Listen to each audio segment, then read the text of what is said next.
Hello बच्चों, कैसे हो आप सब। आई होप आप सब अच्छे होंगे।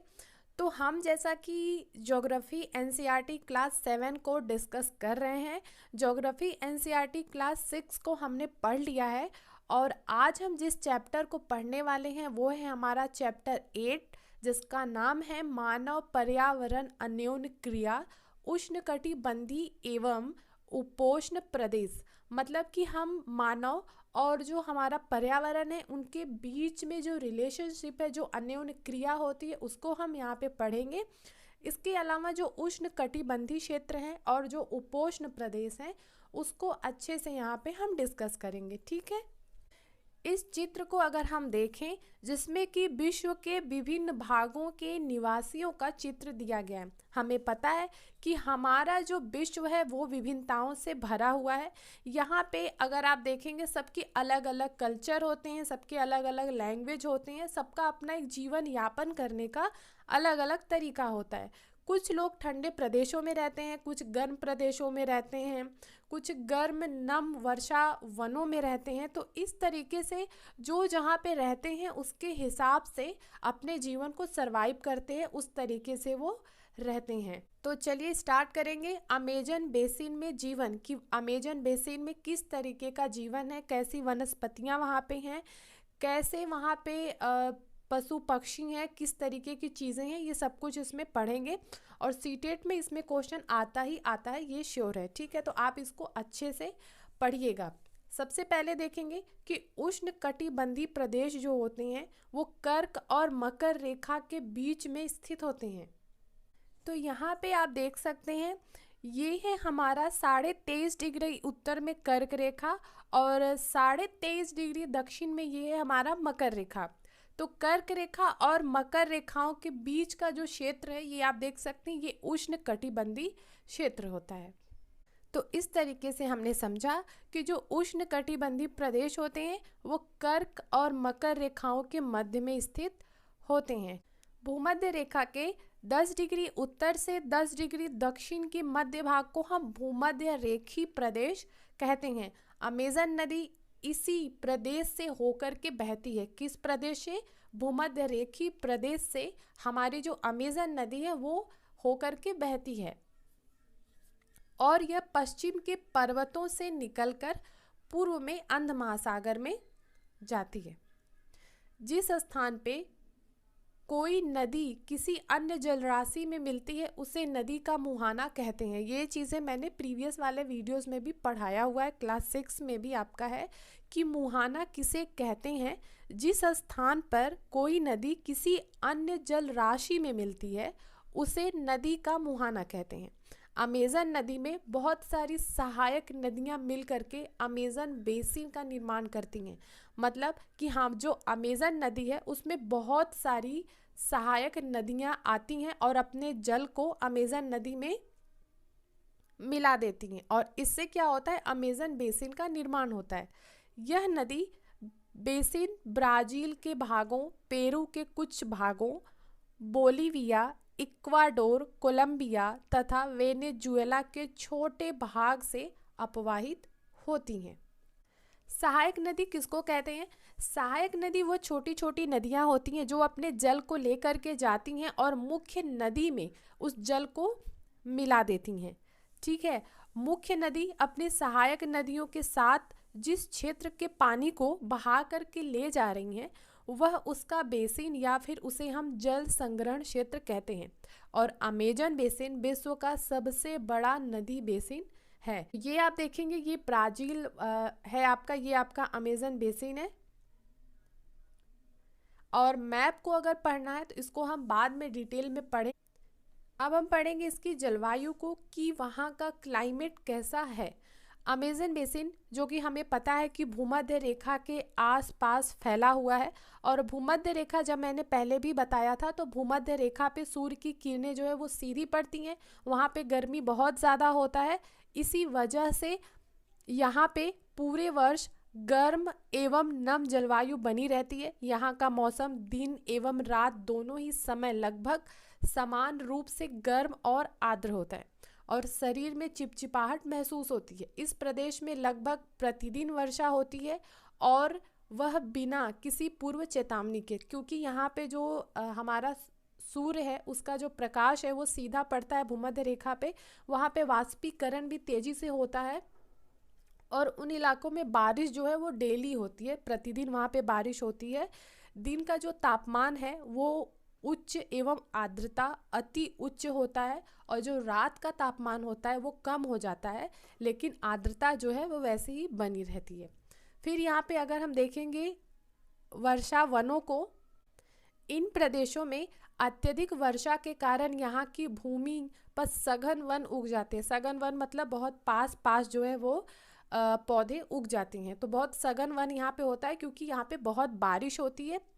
वन इतने सघन होते हैं कि पत्तियों तथा शाखाओं से छत सी बन जाती है और जो सूर्य का प्रकाश है वो धरातल तक नहीं पहुँच पाता है और इसी वजह से यहाँ पे केवल वही वनस्पतियाँ पनप सकती हैं जिसमें छाया में बढ़ने की क्षमता होती है। यहाँ की जो भूमि होती है वो प्रकाश रहित होती है क्योंकि इतने ज़्यादा वहाँ पे पौधे हो जाते हैं कि वो प्रकाश नीचे आ ही नहीं पाता है और इसी वजह से वहाँ की भूमि प्रकाश रहित और नम बनी रहती है। परजीवी पौधों के रूप में यहाँ पे आर्कटिक एवं ब्रोमीलॉयड पैदा होते हैं। ये छोटी छोटी चीज़ें आप ध्यान से समझिएगा क्योंकि ये पूछता है। अभी जैसे हमने जिस वर्ड का यूज़ किया ब्रोमीलॉयड, ये क्या है? ब्रोमीलॉयड एक विशेष प्रकार का पौधा होता है जो अपनी पत्तियों में जल को संचित रखता है और मेढक जैसे प्राणी इन जल के पॉकेट का उपयोग अंडा देने के लिए करते हैं। वर्षावन में प्राणी जात की प्रचुरता होती है कि यहाँ पे बहुत सारे तरह तरह के जीव जंतु और प्राणी पाए जाते हैं, जैसे टूकन, गुंजन पक्षी, रंगीन पक्षती वाले पक्षी और भोजन के लिए बड़ी चोंच वाले विभिन्न प्रकार के पक्षी जो भारत में पाए जाने वाले सामान्य पक्षियों से भिन्न होते हैं, यहाँ पे पाए जाते हैं। ये जो आप देखेंगे ये है टूकन पक्षी, आप इसकी चोंच देखिए ये कितनी बड़ी इसकी चोंच है। फिर प्राणियों में यहाँ पे बंदर, स्लॉथ और चींटी खाने वाले टैपीर भी पाए जाते हैं। ये इमेज आप देखेंगे ये है टैपीर जो कि चींटियों को खाता है। स्लॉथ क्या होता है? स्लॉथ के बारे में भी मैंने एक शॉर्ट्स बनाया हुआ है। स्लॉथ जो है भालू जैसा दिखता है बट वो भालू होता नहीं है, वो पेड़ पे उल्टे लटक करके सोता है और वो 18 घंटे सोता है। इसका भी एक कॉन्सेप्ट है जो कि आपको ईवीएस वाले लेक्चर में मिल जाएगा क्योंकि ईवीएस में स्लॉथ के बारे में प्रॉपर दिया हुआ है और क्वेश्चंस वो बनता भी है, तो ईवीएस का भी लेक्चर आप देख सकते हैं। इसके बाद यहाँ पे सांप एवं सरीसृप की विभिन्न प्रजातियाँ भी पाई जाती हैं। यहाँ पे मगर, सांप, अजगर, एनाकोंडा और बोआ जैसी कुछ प्रजातियाँ पाई जाती हैं। इसके अलावा यहाँ पे कीड़े मकोड़े भी मिलते हैं। मांस खाने वाली पिरान्या, मत्स्य समेत मछलियों की विभिन्न प्रजातियां भी अमेज़न नदी में पाई जाती हैं। तो जो पिरान्या मछली है वो मांस खाती है और इसी प्रकार से यहाँ पे विविधता की दृष्टि से यह बेसिन असाधारण रूप से समृद्ध है। फिर वर्षावन के निवासी, यहाँ के लोग छोटे से क्षेत्र में वन के कुछ भागों को काट कर अपने भोजन के लिए फसल उगाते हैं। अभी यहाँ पे जो अमेज़न में जो लोग रहते हैं वहाँ पे उनका जीवन कैसा है इस चीज़ को यहाँ पे बताया गया है।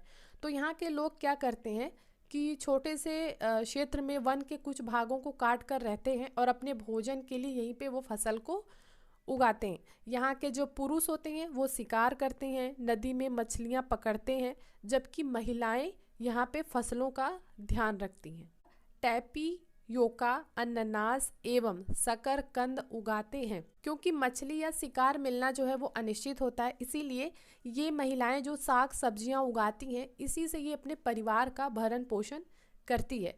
फिर यहाँ पे एक कृषि की फेमस पद्धति है जिसका नाम है कर्तन एवं दहन कृषि पद्धति। इसमें किसान क्या करते हैं कि सबसे पहले ये वृक्षों को और झाड़ियों को काट देते हैं और भूमि को साफ कर देते हैं, ठीक।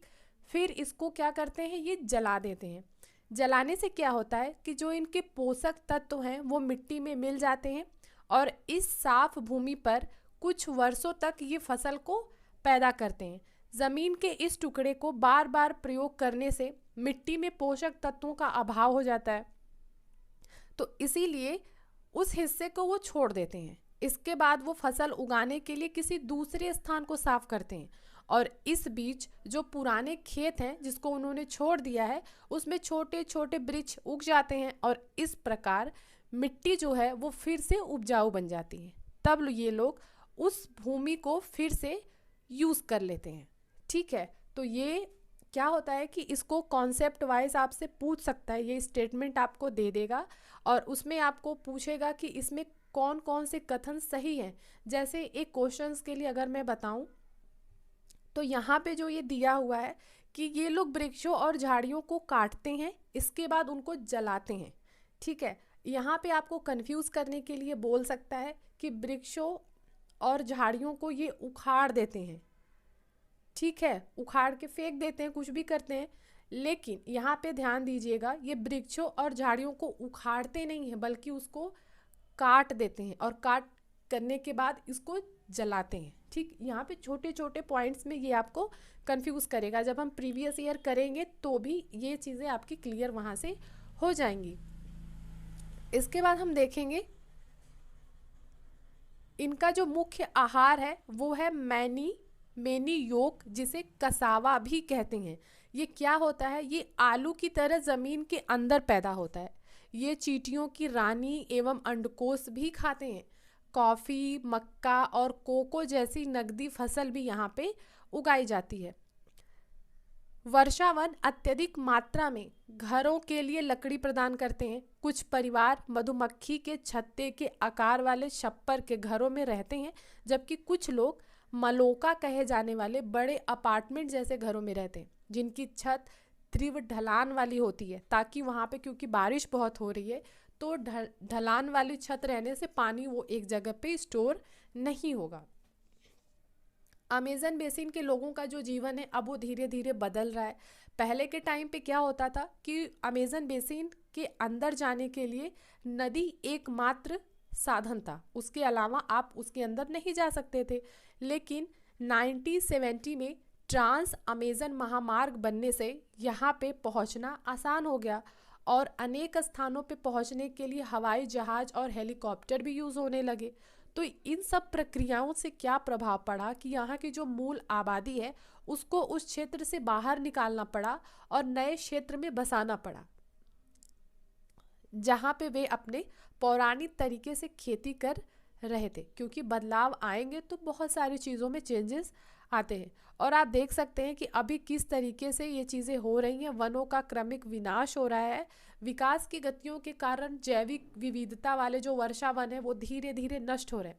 ऐसा अनुमान है कि प्रतिवर्ष अमेजन बेसिन की वर्षा वन का बड़ा भाग लुप्त होता जा रहा है और आप देख सकते हैं कि वर्षा वनों के लुप्त होने से व्यापक प्रभाव पड़ता है। सबसे बड़ा प्रभाव देखेंगे अगर आप तो वर्षा के कारण जो मिट्टी का ऊपरी परत है वो बह जाता है और सघन वन बंजर भूमि में बदल जाता है। जब पेड़ पौधे ही नहीं रहेंगे तो वो पानी को रोकेंगे कैसे, पानी स्टोर कहाँ पे होगा। सिंपल सी बात है।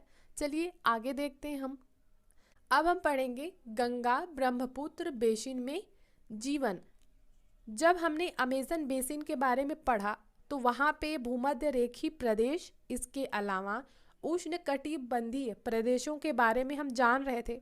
यहाँ पे गंगा ब्रह्मपुत्र बेसिन के बारे में पढ़ते समय हम उपोष्ण प्रदेशों का अध्ययन कर रहे हैं, है ना। तो चलिए देखते हैं। गंगा तथा ब्रह्मपुत्र की सहायक नदियाँ मिलकर भारतीय उपमहाद्वीप में गंगा ब्रह्मपुत्र बेसिन का निर्माण करती हैं। यह बेसिन उपोष्ण में 10 डिग्री उत्तर से 30 डिग्री उत्तर अक्षांश के मध्य स्थित है। घाघरा, सोन, चंबल, गंडक, कोसी जैसी गंगा की सहायक नदियाँ और ब्रह्मपुत्र की सहायक नदियाँ इसमें अपवाहित होती हैं। गंगा एवं ब्रह्मपुत्र के जो मैदान हैं, पर्वत एवं हिमालय के गिरिपात तथा सुंदरवन डेल्टा इस बेसिन की मुख्य विशेषताएं हैं। यहाँ पे आप देखेंगे तो गंगा ब्रह्मपुत्र बेसिन का मैप दिया हुआ है। ये गंगा नदी है आपकी और ये ब्रह्मपुत्र नदी। मैदानी क्षेत्रों में अनेक चाप झील पाई जाती है।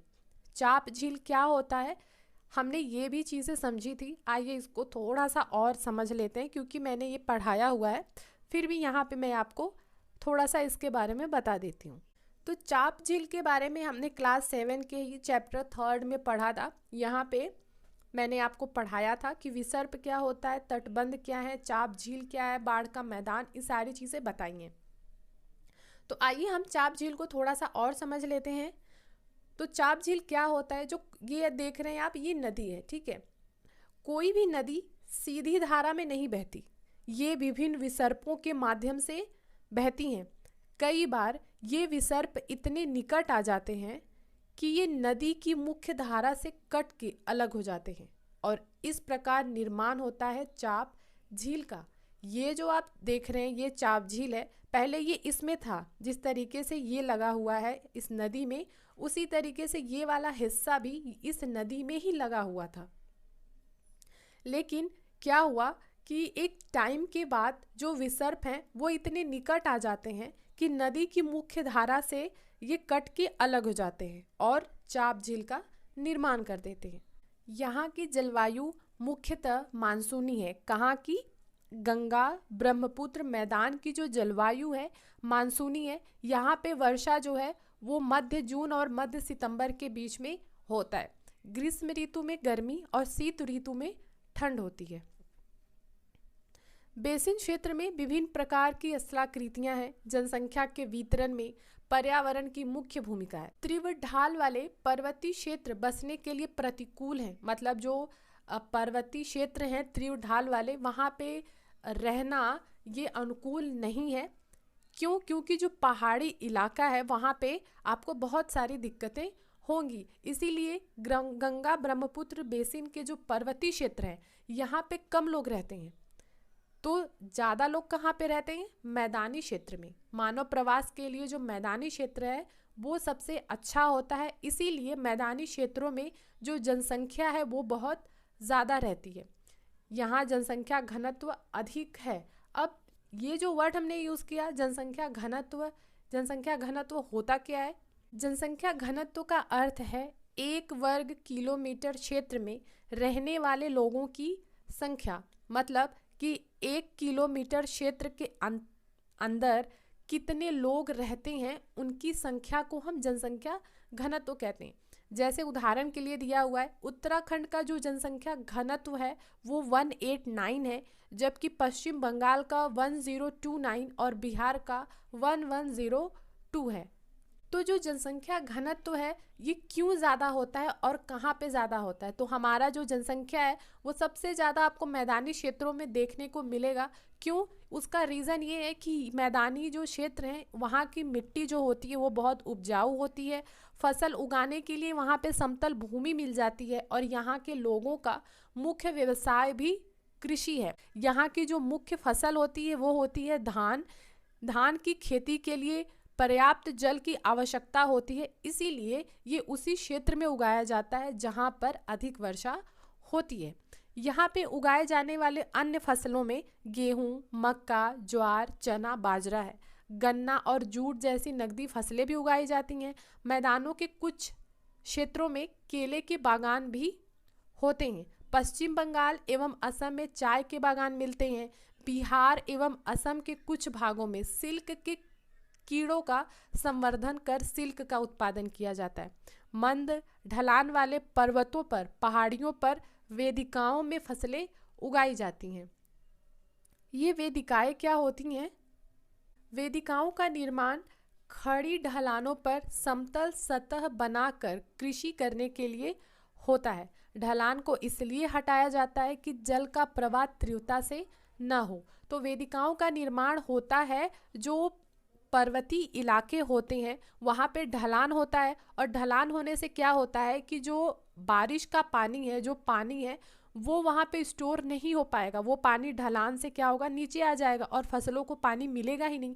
इसीलिए पर्वतीय क्षेत्रों में कृषि करने के लिए वेदिकाओं का निर्माण किया जाता है। ये आप देखिए यहाँ पे ये वेदिकाओं का निर्माण किया जाता है ताकि उसकी भूमि को कुछ हद तक समतल बनाया जा सके और जो उसका पानी है, जो उसका जल का प्रवाह है, वो तीव्रता से न जाए। ठीक है, तो वेदिका को हमने समझा कि वेदिकाओं का निर्माण क्यों होता है और कहाँ पे किया जाता है।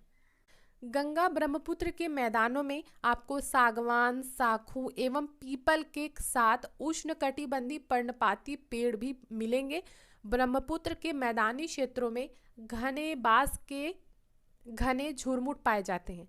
डेल्टा क्षेत्रों में मैंग्रोव वन मिलते हैं। आपसे पूछ सकता है कि मैंग्रोव वन कहाँ पाया जाता है, तो ये डेल्टा क्षेत्रों में पाए जाते हैं। उत्तराखंड, सिक्किम एवं अरुणाचल प्रदेश की ठंडी जलवायु एवं तीव्र ढाल वाले भागों में चीड़, देवदार एवं फर जैसे शंकुधारी पेड़ पाए जाते हैं। यहाँ पे बहुत ही सुंदर सा 2 चित्र दिया हुआ है जिसमें धान की कृषि को दिखाया गया है और असम में चाय के बागान को। बेसिन में विविध प्रकार के वन्यजीव भी पाए जाते हैं जिसमें हाथी, बाघ, हिरन एवं बंदर आदि सामान्य रूप से पाए जाने वाले जीव हैं। एक सींग वाला गैंडा जो कि ब्रह्मपुत्र के मैदानों में पाया जाता है। फिर डेल्टा क्षेत्रों में बंगाल टाइगर, मगर एवं घड़ियाल पाए जाते हैं। नदी के साफ जल, झील एवं बंगाल की खाड़ी में प्रचुर मात्रा में जलीय जीव पाए जाते हैं। रोहू, कतला एवं हिल्सा मछलियों की सबसे लोकप्रिय प्रजातियां हैं। मछली एवं चावल जो है वो इस क्षेत्र में रहने वाले लोगों का मुख्य आहार है। फिर हम आगे देखेंगे, यहाँ पे एक झील दिखाया गया है। इसमें ये बताया जा रहा है कि एक जो झील है उसका इस्तेमाल करके किस तरीके से वो एक जीविका का साधन बन सकता है। एक झील को, उसके पानी को साफ सुथरा रख करके आप उसमें मछली पालन, उसके किनारों पे खेती कर सकते हैं, तो एक ये जीविका का साधन हो सकता है। उसी के लिए यहाँ पे एक छोटी सी स्टोरी दी गई है। फिर यहाँ पे देखेंगे, गंगा ब्रह्मपुत्र नदी के अलवण जल में एक प्रकार की डॉल्फिन पाई जाती है जिसे स्थानीय भाषा में हम सुसु कहते हैं, जिसको यानी कि अंधी डॉल्फिन कहा जाता है। सुसु की उपस्थिति से जल की शुद्धता का पता चलता है। रसायन की अत्यधिक मात्रा वाले गैर उपचारित औद्योगिक एवं शहरी गंदगी इन प्रजातियों को नष्ट कर रहे हैं। इसके अलावा स्वच्छता के लिए स्वच्छ भारत मिशन को 2 अक्टूबर सन 2014 में शुरू किया गया था। इसके बाद हम देखेंगे आगे, गंगा ब्रह्मपुत्र के मैदानों में कई बड़े शहर और कस्बे स्थित हैं, जैसे इलाहाबाद, कानपुर, वाराणसी, लखनऊ, पटना एवं कोलकाता जैसे 10 लाख से अधिक आबादी वाले शहर गंगा नदी के तट पर स्थित हैं। इन शहरों तथा यहाँ स्थित उद्योगों का गंदा पानी बहकर नदी में जाता है, जिससे हमारी नदी प्रदूषित होती है। और गंगा नदी को प्रदूषण से बचाने के लिए, गंगा नदी के संरक्षण के लिए नमामि गंगे कार्यक्रम को शुरू किया गया था, जिसमें हमें गंगा नदी को किस तरीके से सुरक्षित रखना है इस बात पे ध्यान दिया जाता है। आगे देखेंगे, बेसिन में यातायात का सुविकसित तंत्र उपस्थित है। गंगा ब्रह्मपुत्र बेसिन में यातायात के 4 मार्ग विकसित हैं। कौन कौन से? मैदानी इलाकों में तो लोग सड़क मार्ग और रेल मार्ग द्वारा एक स्थान से दूसरे स्थान पे जाते हैं, और जो नदी के तटीय क्षेत्र हैं वहाँ पे जल मार्ग यातायात का साधन है। कोलकाता हुगली नदी पर स्थित एक महत्वपूर्ण पत्तन है। मैदानी क्षेत्र में कई बड़े हवाई पत्तन भी स्थित हैं, बहुत सारे एयरपोर्ट भी हैं। पर्यटन इस बेसिन का महत्वपूर्ण क्रिया है। आगरा में यमुना के किनारे स्थित ताजमहल, इलाहाबाद में गंगा एवं यमुना नदी का संगम, उत्तर प्रदेश एवं बिहार में बौद्ध स्तूप, लखनऊ का इमामबाड़ा, असम का काजीरंगा एवं मानस वन प्राणी उद्यान तथा अरुणाचल प्रदेश की विशिष्ट जनजाति संस्कृति जैसे कई दर्शनीय स्थल भी यहाँ पे है। यहाँ पे बहुत सुंदर एक बाग का चित्र भी दिया गया। तो यहाँ पे आपका जो लेसन है वो यहाँ पे कंप्लीट होता है। इसके बाद आपका एक चैप्टर और बचा है, उसको हम पढ़ेंगे, फिर हमारे क्लास 7 की जो एनसीईआरटी है ज्योग्राफी की वो ख़त्म हो जाएगी, है ना। तो आपको कोई भी दिक्कत लगता है आप मुझे कमेंट करके बताएं। इसके बाद मैं जल्दी प्रीवियस ईयर लेकर के आने वाली हूँ। और अगर ये वीडियो आपको अच्छा लगता है तो लाइक शेयर सब्सक्राइब ज़रूर करें, और मिलते हैं हम नेक्स्ट वीडियो में। तब तक के लिए आप खुश रहिए, पढ़ते रहिए और पढ़ाते रहिए।